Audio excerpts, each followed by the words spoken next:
Welcome to our channel. Today we how to configure Pagination UI with clear states and loading feedback, detailed guide step by step clearly. To configure Pagination UI with clear states and loading feedback, begin by outlining the pagination requirements. Identify the data source that will populate your pagination. Determine how many items should be displayed per page.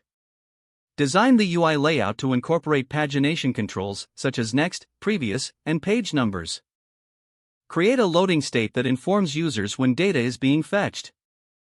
Use a spinner or loading bar to visually indicate that the data is in progress.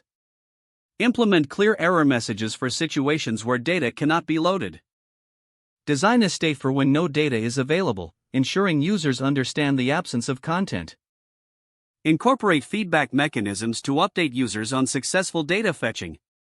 Implement clickable pagination buttons that reflect the current page and total page count. Ensure that clicking a pagination button triggers the loading state. Use animation to smoothly transition between pages for a better user experience.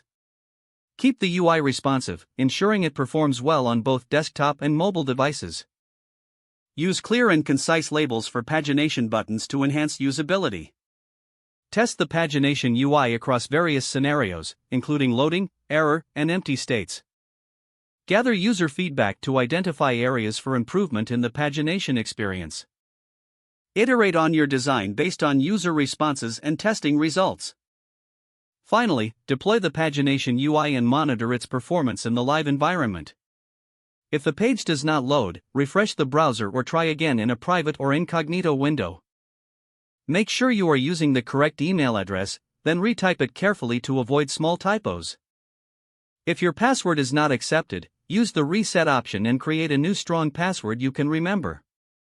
Check your spam folder for verification or security emails, then complete any requested confirmation steps. Enable two-factor authentication if available to improve account security and reduce unauthorized access risk. After signing in, review your profile details so your contact information and settings are accurate and current. If you see an error message, note it down and try again after restarting your device and internet connection. Log out when you finish, especially on shared devices, to keep your account and payment information secure. If the page does not load, refresh the browser or try again in a private or incognito window. Make sure you are using the correct email address, then retype it carefully to avoid small typos.